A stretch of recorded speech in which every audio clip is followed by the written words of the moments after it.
Hello and welcome to your go-to Detroit Pistons podcast, the Pistons Pulse, co-hosted by me, Bryce Simon of Motor City Hoops, a former D1 Hooper and current teacher, husband, and father of three amazing kids. And I'm Omari Sankofa, the second Pistons beat writer for the Detroit Free Press. And of course, we're always blessed to be joined by our producer, Wes Davenport. If you are not listening to Wes and Blake Silverman over on the Pin Down on the Detroit Bad Boys YouTube channel, you absolutely should be. Obviously, reading our guy O2 over on the Detroit Free Press and my Motor City Hoops Substack, where you can subscribe for free. A lot of great content coming from all of those places all off season long, but really now, as we are simply a month away, O2, from real NBA basketball coming back. But you, my friend, have been off season O. So if you guys haven't been around the last couple weeks, we had some fun episode. I interviewed my old coach, Jeff Jones. We had Slam and Jam to talk about the Western Conference. But as we near 200 episodes for the Pistons Pulse, O2 is back from a much-deserved vacation. I appreciate that. I appreciate you guys for holding down the fort in my absence. I would like the people to know that I didn't do anything of note during my 2-week break. I mostly just played a lot of college football. I did see some friends like for a weekend in upstate New York and like a cabin type deal, so that was cool. But beyond that, I've just been chilling. Like off season, it's just been riding this bike and playing video games, and now he's back. So exciting, man. I'm excited to be back. Like it's like I was just saying before we started, like it's like when a player misses like 2 weeks of action and and then they might shoot 5 for 14 when they come back. Like I'm trying to avoid a 5 for 14 performance in this episode. So we'll see. Literally no vacation stories, no fun adventure, eating, like you didn't go on, like even Wes did a triathlon while you were gone. Like you got nothing to top that. I kicked it with friends. I kicked it with family. Beyond that, like nothing crazy. I usually try to go on a trip like every year. Like last year I went to San Diego. The year before that I did Montreal. This year, like I want to stay home. Like I don't want to do anything. Like I don't know what it was. Like maybe the season going like a month longer. I was just like, I'm just good on travel for a little bit. And Detroit's a good place to be in the summer. So like I didn't get FOMO or anything. I was pretty happy. All right, I can live with it. Who did you build a dynasty out with on college football? I mostly just do head-to-head. I'm a head-to-head guy.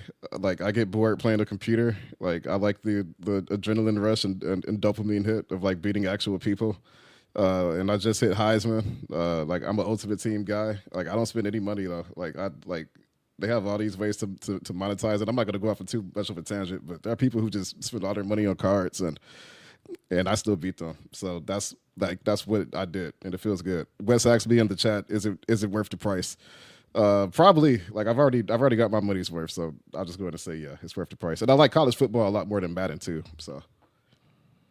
Did you play any other games? So was there any Madden, 2K from earlier this year, anything like that, or were you pretty much a little bit of Madden, just so I could play a couple buddies of mine, and it's the first Madden I've gotten in like a long time. But I also played a little bit of Death Stranding too. We don't have to get into that. Like I don't know what you just said. So. I don't even know how I would describe that one to you. But if you know, you know. But no, it's mostly for college football. All right, very good.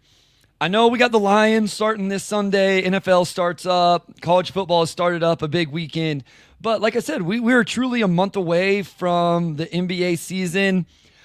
We have started an annual tradition here at the Pistons Pulse of doing a stats prediction for not every player on the roster. I think today we'll really get into the 9 guys that we believe will be consistent rotation players when healthy. Obviously, the Malik Beasley thing is out there. As O2 said, if they end up signing Malik Beasley, or maybe Wes said it, we will have a reaction episode and we will hash all of these things out. But as of right now, he is not. So we are going to look at Cade Cunningham, Jaden Ivey, Asar Thompson, Tobias Harris, Jalen Duren, Karis LeVert, Duncan Robinson, Ron Holland, and Isaiah Stewart, with a little bit of talk about Chaz Lanier and Javonte Green. So if you have not done this before, Omari and I will each give our stats predictions for the player. Wes will then average those. Wes, if he has his, he can add his predictions into that average as well. And then he will give us what we call the Pistons Pulse stats predictions for each player. Some guys, we do points, rebounds, assists, steals, blocks, percentage, like all of it. Some guys, I'll be honest, like Duncan Robinson, I think I only did points and maybe something to do with threes. So we'll see how it goes. But O2, are you ready to do this? Go ahead and make our stats predictions for the 25-26 Detroit Pistons. Cool. Let's go ahead and lead off with Cade Cunningham, right? Like, that's probably the big name. We're actually going to go reverse. Wes wants us to reverse. Yes, from bottom to the top. Okay. Wes wants us to keep those known commodities like Cade Cunningham for the end. We're actually going to start with the vets. O2. So Maurice asked, is this live or recorded? No, we are live, guys. O2 is off his off season. I'm around. Some people that watch Game Theory, we've been doing recorded live, like we record and then play it as a live. But that's because Sam is on vacation. We are 100% live. So if you're here watching live, drop your stats predictions in the chat as well. So we're going to start actually with Tobias Harris, O2. We're going to start with the vets. And this one's interesting because this is probably going to be my biggest drop in production for the Detroit Pistons from last year. So pulling up Tobias Harris's numbers last season for Detroit in the regular season. Of course, this is a regular season prediction. Averaged 13.7 on 48, 35, 86. Just under 6 rebounds, just over 2 assists, a steal, a little bit under a block, in almost 32 minutes a night, O2. My stats prediction for Tobias Harris is down to 10 points per game, 1.5 assists, 5 rebounds on 48, 36. And my thing here is, I think this is the obvious usage goes down, minutes go down, points per game go down, as these numbers had to drop for somebody. Me, you, and Wes talked about this earlier today. And if I think Ron Holland's going to score more, Asar's going to score more, Jaden Ivey's going to score more, somebody has to take less usage. And for me, that guy ended up being Tobias Harris. So I also have a dip for Tobias Harris, not quite as dramatic as yours, but same line of thinking as far as like the shots have to be taken away from someone, right? And there are a lot of shots cleared out, obviously, by Malik Beasley, but Simone Fontecchio had a consistent role all season too, and there's and there are some shot attempts vacated by him too. Some of which I'm sure will go to Ron, but you still have to kind of pull downward. And for Tobias, I had 12 points, 5 rebounds, 2 assists, 1.5 stocks, like 46, 36 overall. Pretty similar to last season. It's just more so to me, not necessarily a production decrease, but just fewer minutes. I think he averaged like 31 or 32 last season, and I could see that being trimmed to like 28 or so. And like maybe with that, the shot profile changes a little bit, although like I just feel like he'll probably just bring too much from a spacing standpoint, especially at the 4 to be phased out too much. But like I could see them trimming his minutes down a little bit. So that's what I thought about today. And to be honest, like I had him at 12. So I know Maurice, said, wow, I don't think he's calling me out. He's just saying, I think Maurice was surprised that my numbers were that low. I just didn't know who else to take points per game from. And I did start thinking about it a little bit, O2, because I'm like, well, he's going to get a lot of good looks, right? Like he should get a lot of good looks. I just wonder at what point on the floor is he, like what option is he in the starting lineup, O2? You know what I mean? Like Cade is number 1, J.I. was number 2. Are they going to put more of an emphasis on getting Tobias shots than they will Jalen Duren and Asar Thompson? Maybe, but I don't think he's going to be involved in as many actions as those guys because they're going to be playing 2-man games with Cade all the time. And then in a second unit, you're either staggering J.I. to the second unit or it's Karras, or again, I think a lot of this comes down to a Ron Holland taking a step forward, and we'll get to him later in the episode. So I don't love this, and this isn't an indictment of Tobias as much as if other guys progress and take step forward, I think this will be the natural organic progression in terms of what his role is going to be. Yeah, I still think he probably ends up being a pretty heavy fourth quarter minute guy.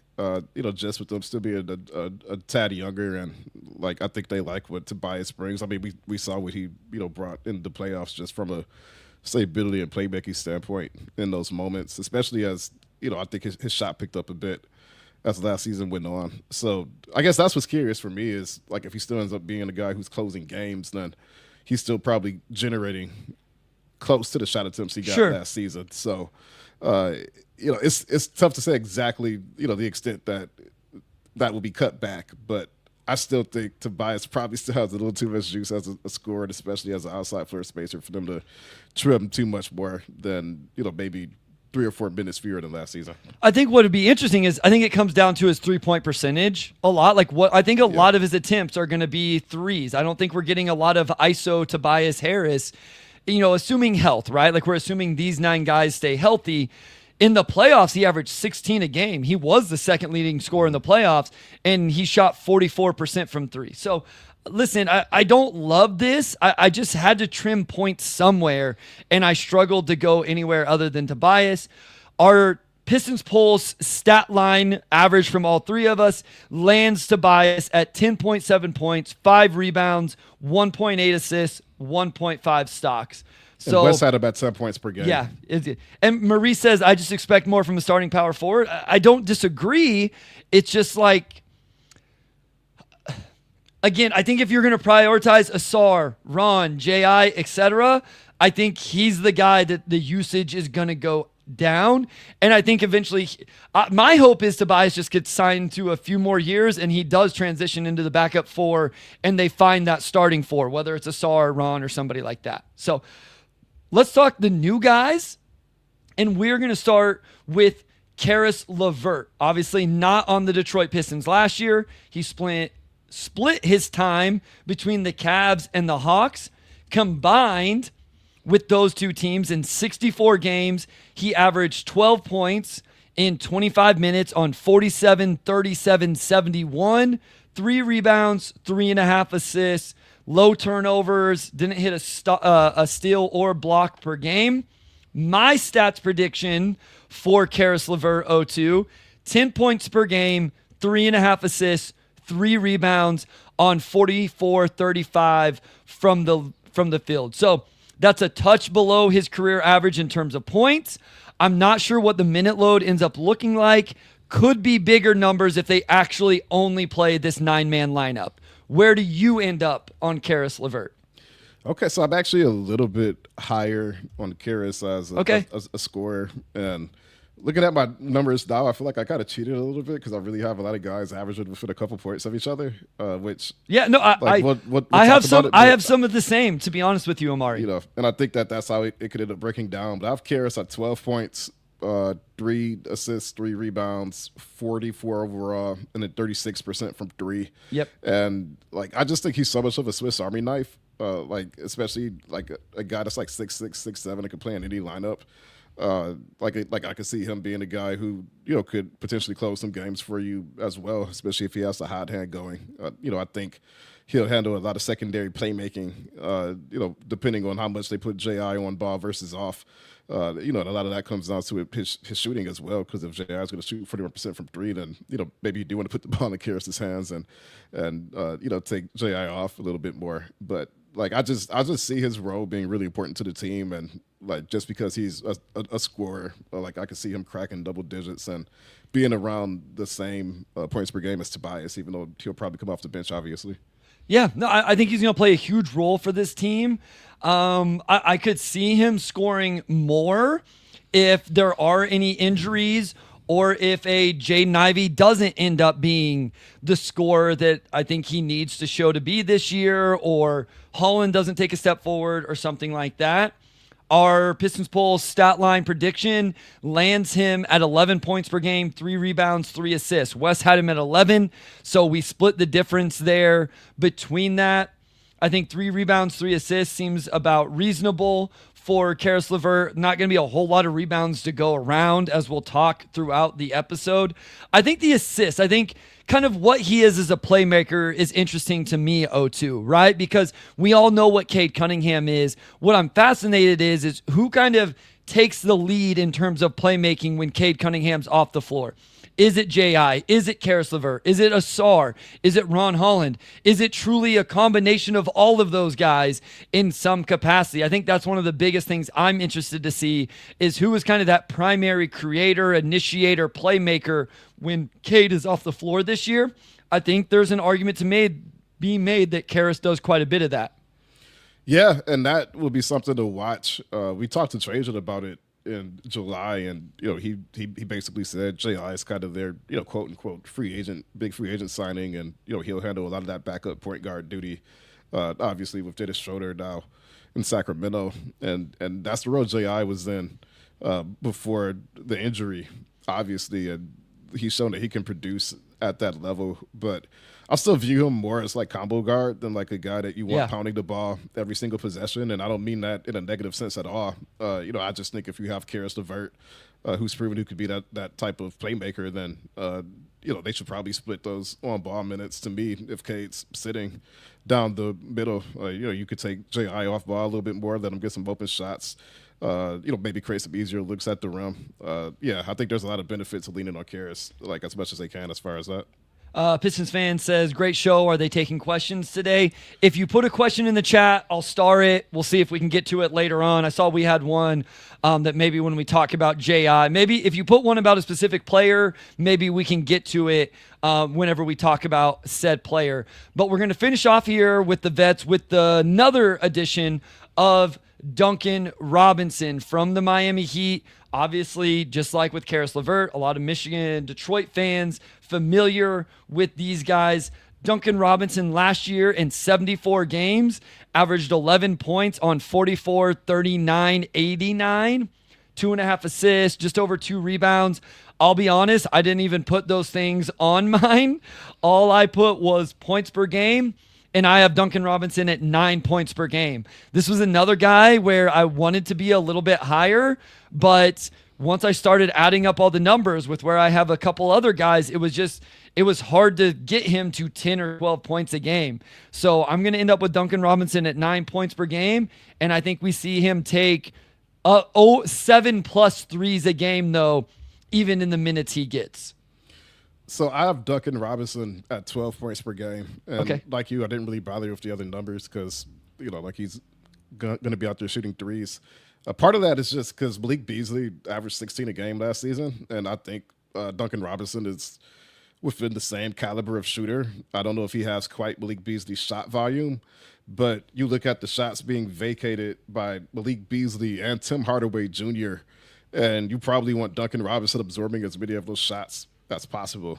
And even if he comes off the bench, like that's just a lot of shot attempts you have to replace. I think Duncan probably gets a big percentage of those, and because of that, I think he probably ends up cracking double digits in scoring. I think actually initially had him at like 13 or 14, and you have to go back and add the numbers and make sure you don't have them at like some outrageous points per game as a team. So I ended up down it down a bit, but I could see Duncan being like sneaky high in points per game with the team overall, just because there's just so many threes they got to replace, and I don't know who else you would want taking those threes other than Duncan Robinson. Yeah, I mean, my thing with him was what I realized as I was going through this, how important he is to this team. I know some people are like nervous, like is he a guy that can actually replace Malik Beasley's production and all of that? And it's like, I mean, my thing is, what if he doesn't? Like, how nervous would you be as a Pistons fan if I told you, hey, Duncan Robinson's going to miss the first 2 months of the season with a severely sprained ankle or something like that, right? I mean,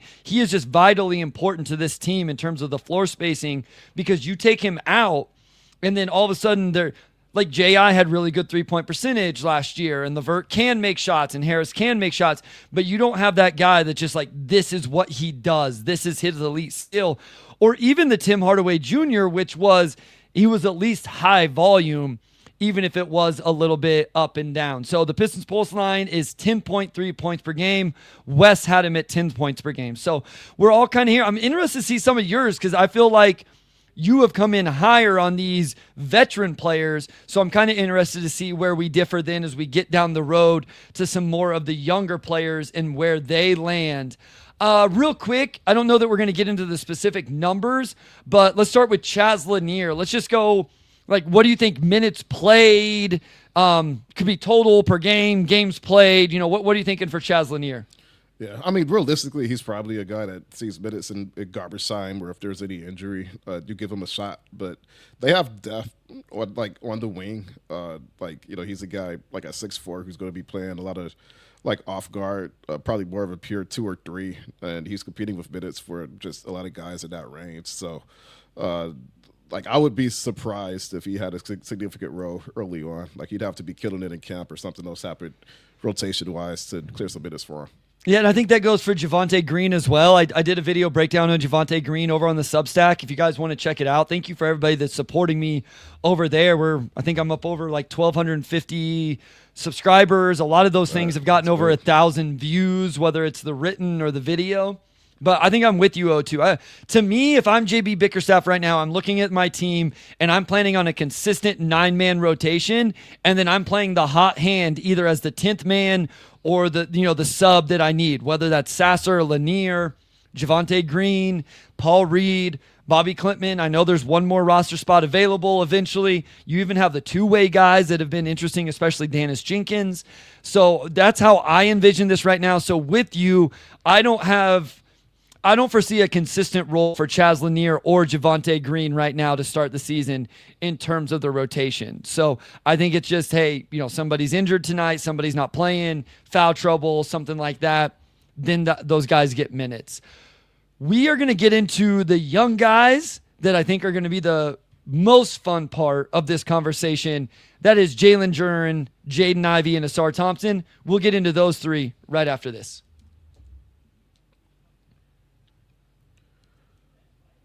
All right, we are back with segment 2, and we're going to get into the young guys here.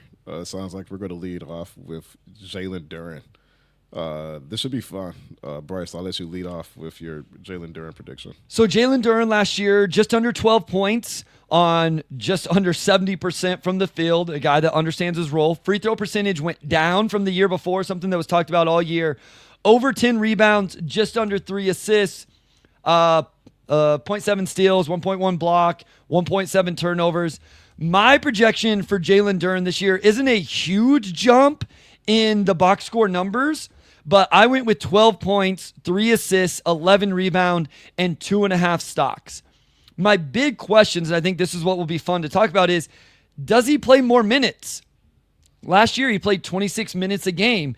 Is this a guy that's going to get more? I think it's hard to average more than 12, right around those double-digit numbers if you're only playing 26 minutes a night, and there's nothing wrong with that. I think it speaks to a guy we'll talk about later in the episode and the depth at the position. I'm just not sure you can put up box score numbers that are significantly better than that unless the minutes are really going to take a huge jump. And so that's where I stayed relatively close to the same that he averaged last year. And really for me, it's all about how much does the defense continue to improve and be consistent, especially compared to what we saw at the end of last season and into the playoffs. Yeah, I pretty much agree with all of that, and I think I had the exact same numbers for Jalen Duren, or pretty close to it. And it's also pretty similar to what he averaged last season: 12 points, 11 rebounds, 3 assists, and around 2.5 blocks and steals per game. I could see him getting slightly more blocks and steals. I think he was around 2 stocks last season. I can see the 1.8 last year. So that yeah. I think I predicted 2.5. So that would be a significant jump even from the jump that we saw last year. Real quick, it was 2 in the playoffs, and he did play 34 minutes a game in the playoffs, O2, but as we all know, Isaiah Stewart was not available for the majority of that series. Yeah, I can see his playmaking being a little bit more efficient. Maybe the assists are a tick higher. He was at 2.7 assists last season, so I could see him creeping a little bit closer to 3 assists and 1.5 turnovers, which he kind of flirted with last year. The 2-to-1 assist to turnover ratio is a big. I think you take that any day of the week. But I agree overall in that I think a lot of his improvement is just more so technique and just defensive stuff. He could continue to hone his skills on offense. He could, add a jumper or more of a post hook or whatever it may be. But he's kind of in a perfect role on offense already, which is just him thriving as a lob threat and a secondary playmaker. And like it's just tough to see. Like I agree with you. It's just tough to see where he's getting those extra shot attempts and those extra looks outside of like what's already been there for him. And he's going to continue to feast, and his field goal percentage is going to continue to be crazy. But like, there's only so much more you can kind of get out of that type of row. So Yeah, no, that's a great point. It really is. It may be not even as much about the minutes as much as like did he expand his individual game to hitting short roll floaters or like you said, the little hook or something like that. Because if he didn't, then it's really going to be game to game basis. There's going to be games where teams are going to say, hey, we're taking away the lob. And he may get, 8 points on offensive boards, and that's it. And then there may be a game where they're, slow tagging on the weak side, and now the lob pass from Cade is a little bit more there, and that's a game he goes for 16. So I do think that's a great point, because if all of a sudden he's hitting short roll floaters and some stuff like that, this may jump a little bit more. And Wes has our average at 11.2 points, 11 rebounds, 3 assists, 2.5 stocks. Wes had him just under 10 points a game. His logic was more minutes for Stu, blaming Asar. That meaning Asar needs to play with Stu as opposed to Duren. Got you. Okay. So, and I think that's an important thing to remember, because Isaiah Stewart played 72, he was available for 72 games last year. That's a guy you're going to play 20 minutes when he's available, O2. So how do you get Jalen Duren consistently 30 minutes when those guys don't play together? And so I just think it's hard to see the minutes going up. And again, a great point from you on the, just how the ways he might be able to score is important. All right. I think these next two are probably the most fun in terms of, I think we could be vastly different here. And it's just the guys that I think really you want to see jumps. Two of the next three guys, you really want to see that. That's a huge part. Jaden Ivey, everybody knows, only played 30 games last year, averaged 17.5 points on 46, 41, 73, 4 rebounds, 4 assists, 3 turnovers. Jaden Ivey in year 2, the year before, averaged 15 points. The year before that, 16. So for his career, he is at 16 points per game on 43, 35, 75, playing just under 30 minutes a night. I have Jaden Ivey making the jump. And I've just it's got to be this year if it's going to be. I have Jaden Ivey at 19 points per game, 4 assists, 4 rebounds, 1 steal, and a half of a block. Calling my shot here that he's going to take a step forward. This team needs a guy that's close to 20 points per game. This is the year he has to show that he has it, or that he just straight up doesn't. I'll talk about some more of the other things, but where are you at on Jaden Ivey, O2? Pretty similar as you. Okay. Not as many points. I'm about 18 points, which is really just kind of rounding up from the 17.6 he had last season. 4 assists, 4 rebounds, 1.5 stocks, 46% overall, 38% from 3. And I was tempted to dial it up a little bit more because, again, I mentioned all the shots vacated by Beasley and Tim Hardaway Jr., and J.I. is going to absorb some of that. And, because of that, I can see his three-point attempts going up a little bit higher as well, which is why I have his percentage dipping a little bit, but still 38% from 3 on, mid to high volume. You're pretty happy with that still. I just see some other guys on the roster, still having significant enough roles on offense and especially on a team led by a guy in Cade Cunningham who's going to flirt with 25 points and, 10 assists probably every season. The wealth's just going to be spread around it. He's going to dominate the ball. And, I'm just curious on a team with these other guys who are going to have roles, just how much more of the pie could really go to J.I. compared to where it's already at. So I could see him taking a little bit more of a bigger role compared to last season, but I don't know if it's going to be significantly bigger. And I just mean from a role standpoint and not his actual play.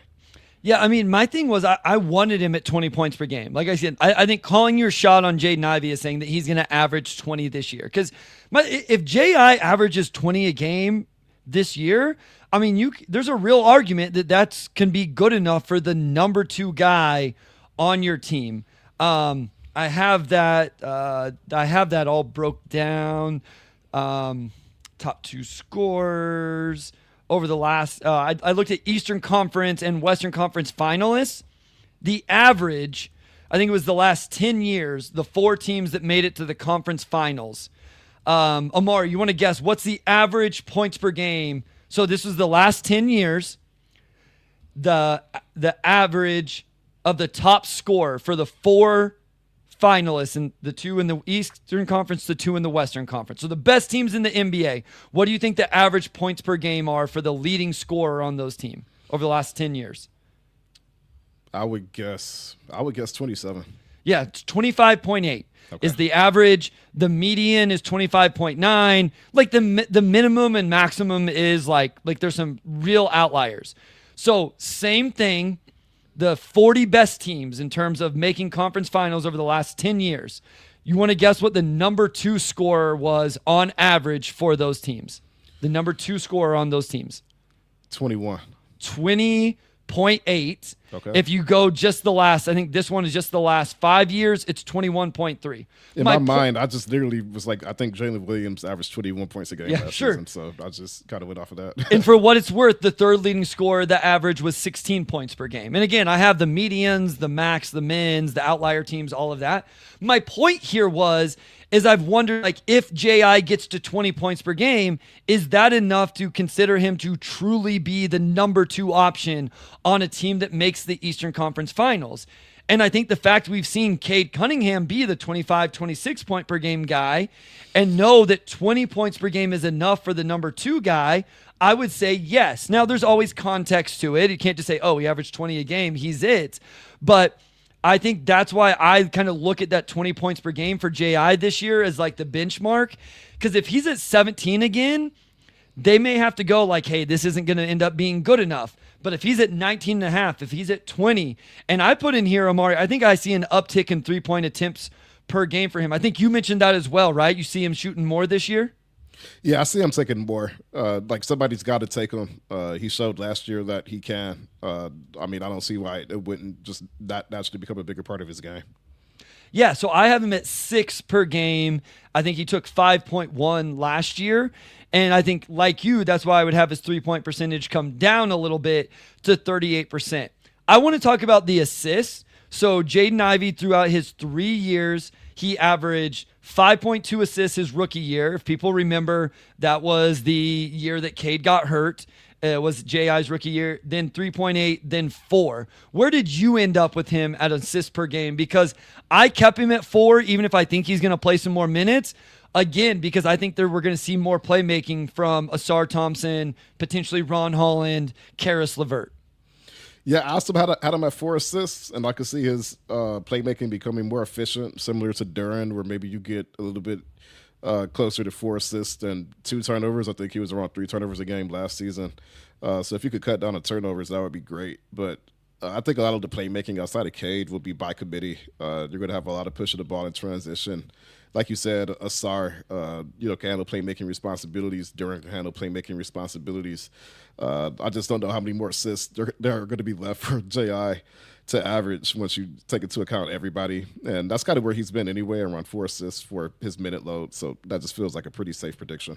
YouTube user says Cade and or Ivy need to get much better finishing at the rim in order for the offense to be efficient. I agree. I'll tell you the other sneaky one. Asar Thompson's finishing numbers in non-dunks isn't extremely efficient either. So across the board, it's something that Pistons fans should be looking for this year with some of the star players on the team. Beastly Arrow asks, random question, are we sure that Ivy is the fastest player on the team? I would say he has the first step. I would say Asar, like if they got in a race, like if you said, hey, start on the inline and we're going to race to the other inline, especially without a basketball, I assume Asar wins that race. But I do think Ivy still has the fastest first step. What do you think, O2? Yeah, it's tough because they just move a little bit differently. Sure. Like Asar, like it never seems like he ever runs like full sprint. But sometimes like he'll just kind of track a play across the entire floor, and it seems like he just kind of hops across the floor in 4 steps, like a guy who's like Giannis size, not his size. So like his speed is deceptive. So yeah, if you're talking like a full sprint race, like it might be pretty close. I'm still going to lean toward J.I. just because of the first step, but like Asar sneaky fast. Like that's one I would definitely like to see. There's not a whole lot of guys that will start out of screen in transition and then end up making the play at the backboard. And Asar does that. And I need to first give our JI predictions as a group. Our Pistons Pulse line, 19 points, 4 rebounds, 4 assists, 1.5 stocks. Wes had him at 20 points per game, which leads us into Asar Thompson, who last season averaged 10 points a game on 54, 22, 5 rebounds, just over 2 assists, just under 2.5 stocks, just under 1.5 turnovers in 22.5 minutes. Asar Thompson, for me, 14 points per game, 3.5 assists, 7 rebounds, 2 steals, 1 block. That's 3 stocks per game. 55-30, a jump up to 30% from 3, 70% from the free throw line. Where are you at, O2? So Asar was tough because like just the minutes per game, are going to go up from 22 and a half, which even just reading that, like that just sounds so absurdly low, even though we saw how it progressed over the course of the season. It's like his average never creeped above 23. So because of that, like you naturally want to add a lot more points. But I also contrast that with just what they're going to need him to do from a role standpoint. And like he's going to score the ball, but I don't think he's going to be asked to, score or be a go-to guy in any sense. I still think his shot diet will end up being pretty similar, even if the minutes does go up. So I have him at 11 points, 6.5 rebounds, 2.5 assists, 2 steals, 1 block. So that's 3 full stocks per game. 55% overall, and then 29% from 3. Still on low volume, but a little bit of an improvement. He was tough to he was probably the toughest one for me to project. Like 6.5 rebounds could be too low. 11 points could be too low. Honestly, 3 stocks could be too low if he's playing like 30 minutes a game instead of 22. I struggled with him the most because it was just difficult for me to dial his points up to 13 or 14 and not make the Pistons like this historically prolific offense. So that one may age poorly. I really don't know, but that's kind of where I landed. 11.6.5.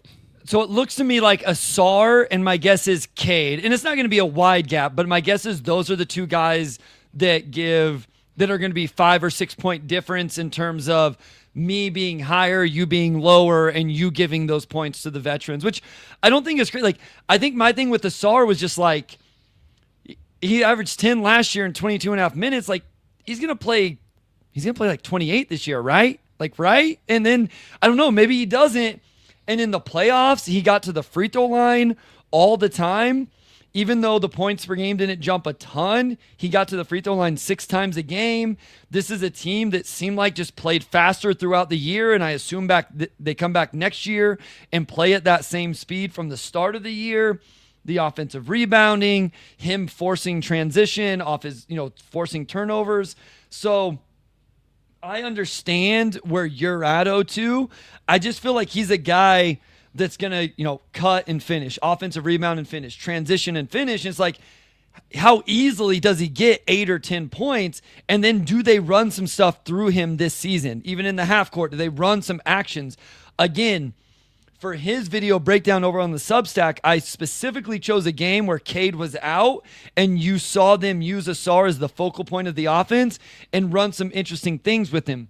I'm not saying they're going to do that a lot, but I do wonder if there's some more designed actions coming out of a timeout, coming out of halftime, stuff like that. And, you talked about Jalen Duren adding stuff to his game. What if Asar comes back with a little post game where he jumps higher than everybody else and shoots a little hook, or they use him more in ball screen and roll situations? So I thought that 2 or 3 more points per game was reasonable for Asar. Yeah, I guess my last thought on that is that I think about Asar almost how I think about a guy like Rajon Rondo, where like he does everything and also exerts so much energy on defense. Fair. Yeah. Is he capable of scoring more? Like we saw Rondo score like 40 points in the playoffs, and and even though he couldn't shoot, like he had games where he just got it going, and nobody could really stay in front of him. But he never went out with that expectation, and A lot of his impact, came from defense. It came from his playmaking. It came from other aspects, even though he could score a little bit more. So I think we'll see Asar have nights where he scores 25, maybe even 30. He may have shot, nights where the shots going, and he'll have nights, like you said, where like he's just creating havoc, and they can't keep him out of the paint. I also think there will be nights where he has 5 assists, 4 steals, maybe eight points, but he made an impact everywhere else. And I just don't know if he's going to be. I can see him having more high scoring games. I just don't know if it's going to be every single night. I can see it just kind of being sporadic based on game flow. That's fair. And to be clear, I put him as a all defensive guy. Like, I think he's going to be very much in that conversation. For anybody that's interested, over on Game Theory, we did a top 25 defenders in the NBA. I'm sure we're getting screamed at right now a lot about that one. But Asar did make that list. So if you want to check that out, go listen to episode 2.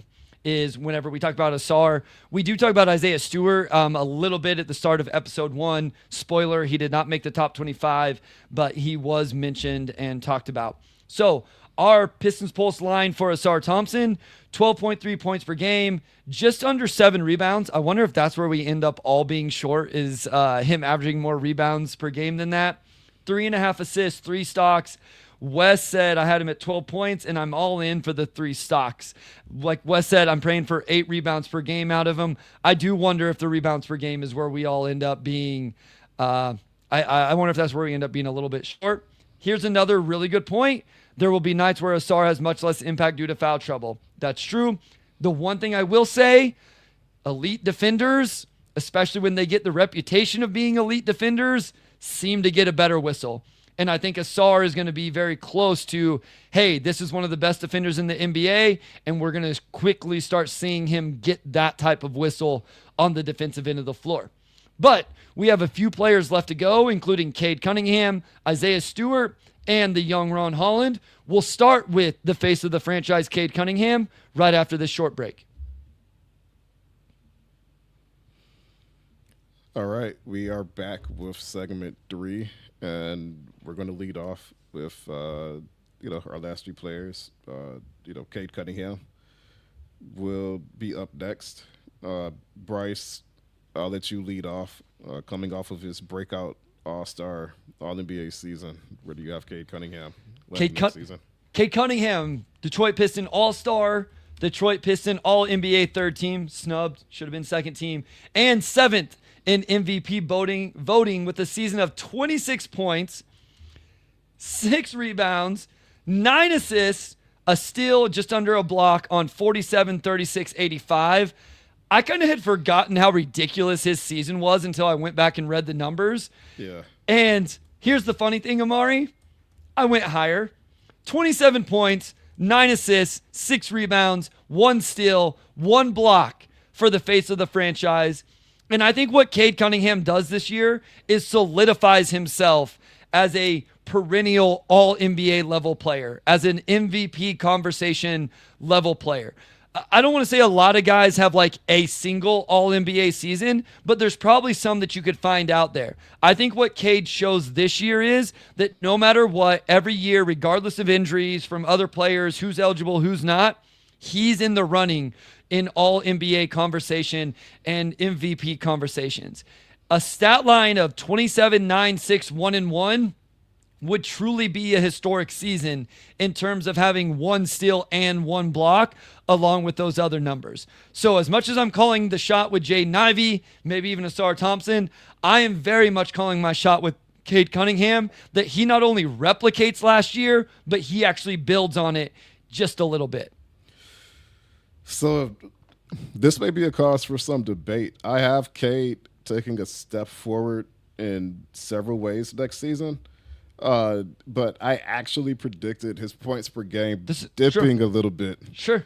And I'll explain why. But for my overall stat line for Cade, I have him at 24 points. Okay.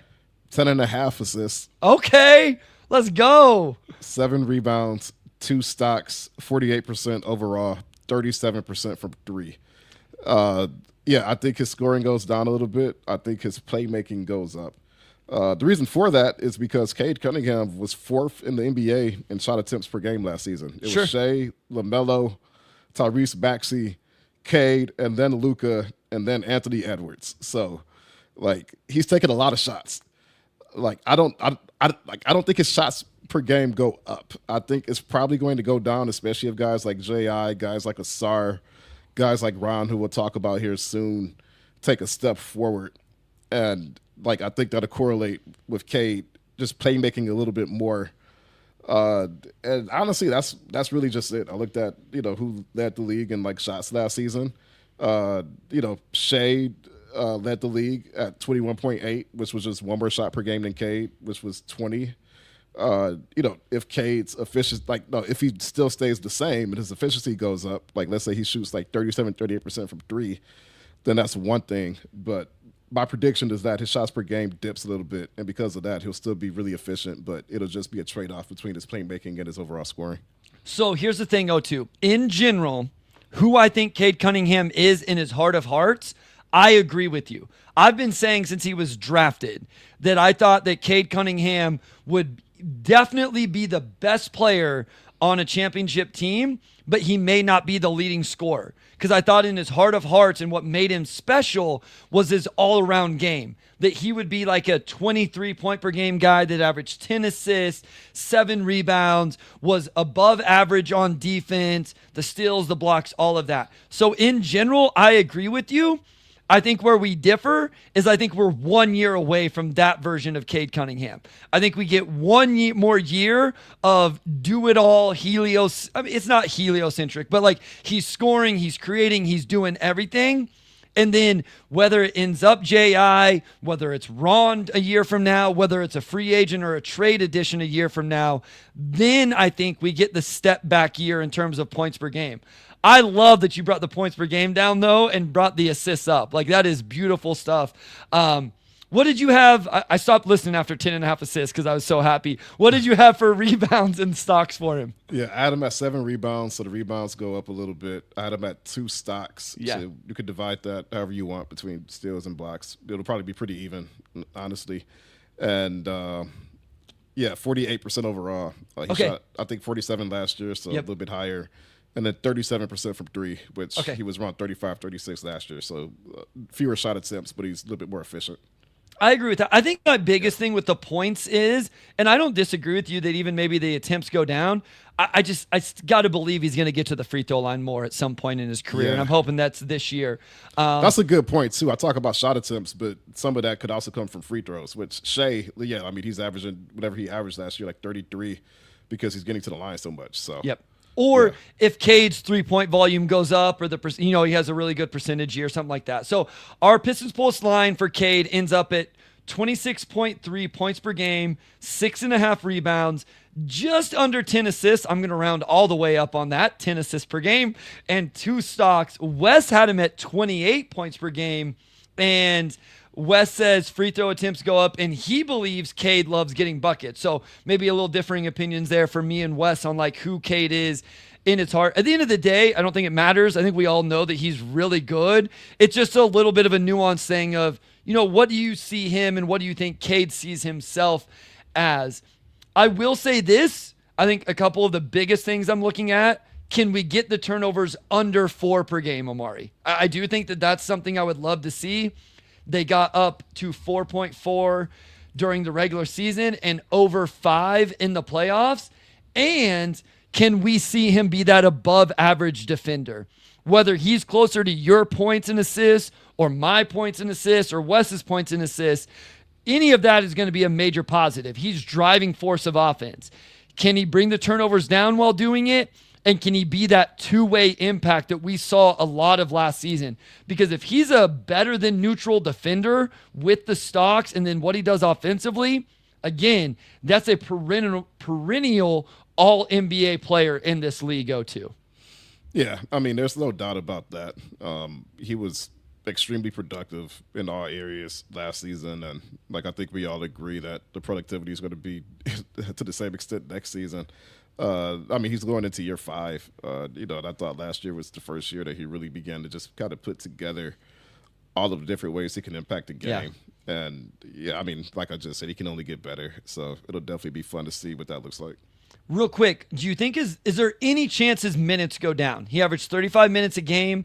My initial thought was like, man, maybe the minutes go down, but then whenever I looked it up, 35 is pretty consistent with the best players in the league. So I talked myself out of his minutes going down. So did you consider that at all, O2, that maybe he doesn't play 35 minutes a game? Yeah, I did consider that, and I still think he probably hovers around 35 because it's like you said, you look at what all the stars of the league are playing, and I mean they're all cracking at least 34 minutes. So Yeah. I just don't know how many more minutes you're going to trim off of that for Cade. Like maybe you trim 1 minute off, but he's not. I don't think he's dipping down to like 33 or anything like that.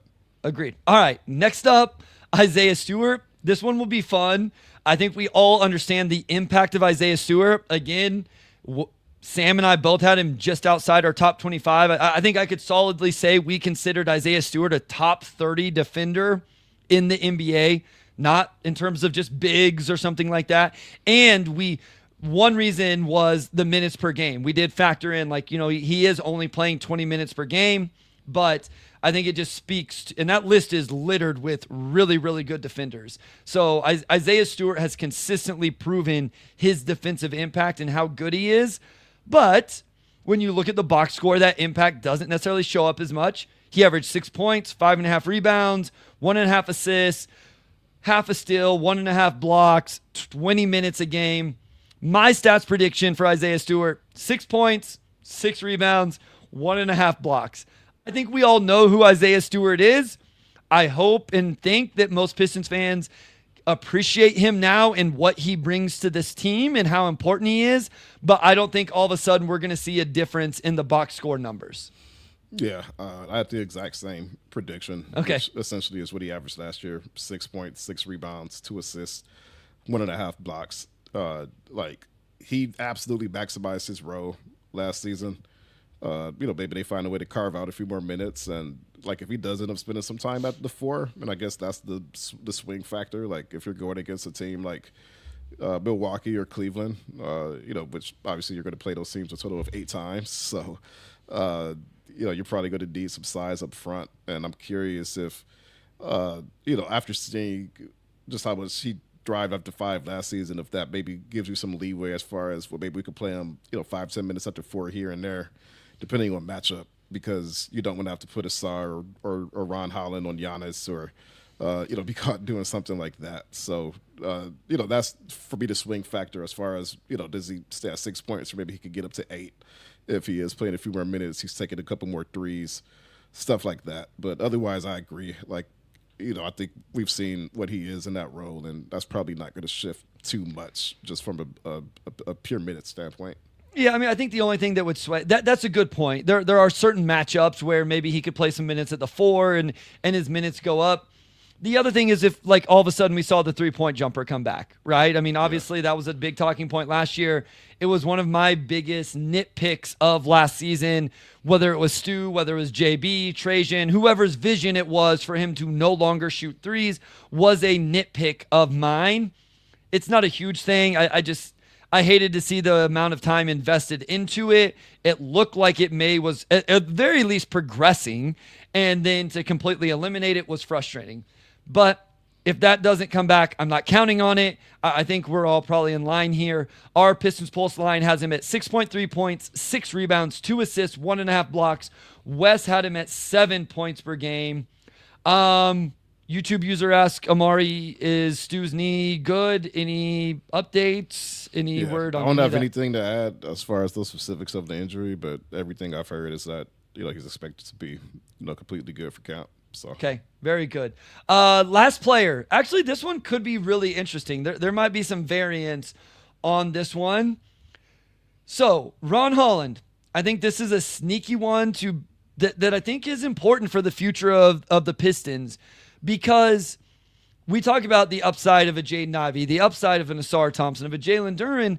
I do think you want to see real growth from Ron Holland in year 2. Right? If he's back at what he did last year, 6.5 points, just under 3 rebounds and assists, even if he plays 20 minutes and that goes up to 7 or something, you may not be really counting on a huge major jump from him moving forward.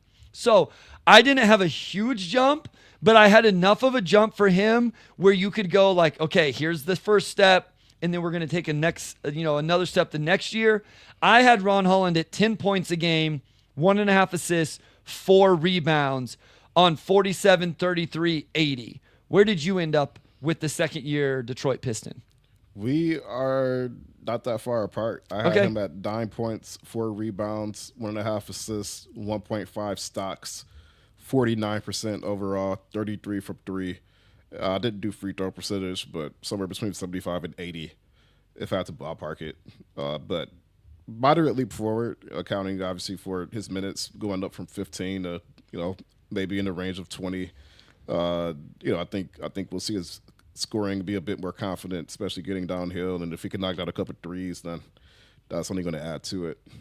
Yeah, I think for me, him and Ivy are the players where the jump in scoring is probably the biggest thing I'm looking at with them. Obviously, J.I. on the defensive end as well. But those are the kind of the guys I'm like, okay, what are they going to show this year playing off of Cade Cunningham, theoretically with some other ball handlers and floor spacers? What do they show scoring wise where you can start to project their role moving forward? Does J.I. show enough that you can think he could be the number 2 option? Or do you see a number 3 option or a 6 man? Does Ron Holland show number 3 option potential, or is there not that much of a growth? So these two guys specifically for me, it really is about their points per game.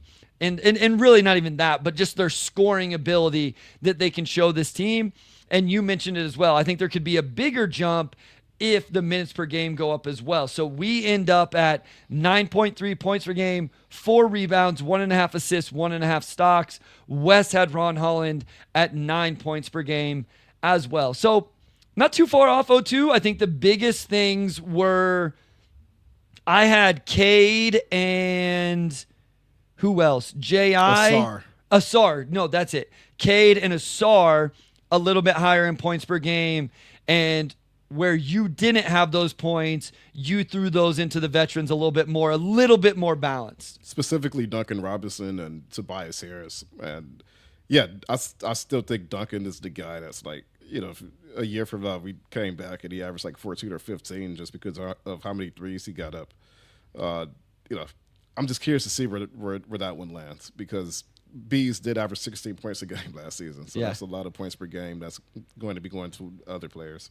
So Wes said, I ended up at 117 points, 0-2, 116, Wes at 116.5. The Pistons, I think their top 9 last year, I did it at the very end of the year, averaged 112.2. As a team last year, they averaged 115.5 and were 12th in the NBA in scoring. So I don't think we're crazy off here. I think that would be projecting probably a jump into the top 10 in points per game. In that 5 through 10 range somewhere. Yeah, if these guys are all healthy and it comes together and all of that. So couple quick questions here. Pistons fan says, how much of the Pistons improvement over the course of the season do you attribute to Sarr and how much to Dennis Schroeder? I will say my biggest attribution to the season improvement was just like, hey, this is a new coach and we are getting familiar with each other. We're getting familiar with a certain process, and we're getting familiar with trusting that process, and then it starts turning into wins, and then it starts to snowball. So, I mean, yes, individual players made jumps and were important. Obviously, Asar coming back was important. But to be honest, I attribute a lot to just like JB, Trajan, and just the culture that was built and the infrastructure that was built by everybody, including the players. I think Asar, I would credit a good amount of it to Asar. I think as far as the team really being able to dial into its defensive identity, I think you need good point of attack defense. You need a good defensive backbone. They had some of it with Stu, and then when you added Asar to that, I think you kind of saw that identity click into place a little bit more. And obviously Asar got better as the year went on, as his minutes picked up and whatnot. And as we saw in the playoffs, he's capable of checking guys like Jalen Brunson, which is immensely valuable. I think Schroeder was very helpful as well. But I guess the difference for me is that Schroeder was kind of coming in to replace like what you were getting from J.I. And I think Asar just kind of provided an entirely unique and different dynamic. So I guess I don't know how much I would attribute to his sire, but I do think that was a pretty big part of it. Yeah, the other thing I'll say is I had somebody DM me today. They said that, they said, I love the pod, keep up the good work, which we always appreciate those comments and whenever people reach out. And but this person said, also think about the upward growth that there may be under this coaching staff and this new regime as you go from year one to year two. I thought it was a great point by this person. I'm not saying their name because I'm not sure if they're comfortable with me mentioning it on the pod. But I appreciated them reaching out. I thought it was a great point in terms of like knowing the system. And now you're going into year two where you can build off of all of those things. So I think it'll be really good. Last one, YouTube user said, Bryce, would you try to get Omax on this roster? I honestly don't think he fits the roster great or has enough great opportunity, but he seems like a Piston to me. Listen, I love Omax. I liked him in that draft. I do think that when you talk about like true foremen, that is what Omax is. And he plays extremely hard, has athleticism, like all of those things. I mean, I guess the idea here would be you bring him in and just let him and Bobby Klintman fight it out for that roster spot. But to your point, I don't know that you're guaranteeing that either of those guys are good enough to truly play the backup 4 minutes. So in regards to that, it could be a little bit weird. I mean, if you could get him on a two-way, I know the Pistons two-ways are full, but would love that. O2, any thoughts on Olivier Maxence Prosper, got waived by the Dallas Mavericks to make room for Dante Exum, I believe. Yeah, those strong thoughts. He's kind of like one of the young, fringe guys that you hope could develop into something. And if you want to take a flyer on a guy, I think it's worthwhile. But I don't think you bring him in with any sort of expectation. So for a team with one roster spot, it's just Yeah. do you want to go that route? Do you want to leave it open? Going into the season, what's the best use of it? So. Yep, that's a huge part of the equation as well. All right, O2, it was great to have you back. Great to be back. Listen, I had a lot of fun with Coach Jones. I had a lot of fun with Andrew and Alex. You guys should go listen to those. The episode with Coach Jones is literally just about basketball. A lot of really good insights. If you're raising a young athlete, if you want to understand NIL, like all of that stuff. The Slam and Jam crew was good. We talked Western Conference. I completely screwed up the trivia game, but we laughed a lot and had a good time. So that was fun. But of course, it was great to have O2 back, kind of get the band back together, get on a little bit more of a normal routine here. Glad he's back from vacation. We can keep this thing rolling forward. Like I say, we're not too far off from training camps and preseason games and all of that. So glad you're back, O2. I will be with Pistons Jacked on Wednesday night, so make sure you guys check that out whenever you get a chance. Otherwise, O2, take it away, my guy. Yeah, great to be back. Excited to talk a lot of hoops coming up to training camp in a few weeks. And with that, I'll close this out. Big thanks to our audio producer, Robin Chan, our editor-in-chief, Nicole Avery Nichols, and big shout-out to West Davenport, as always. And we'll talk to you all next week.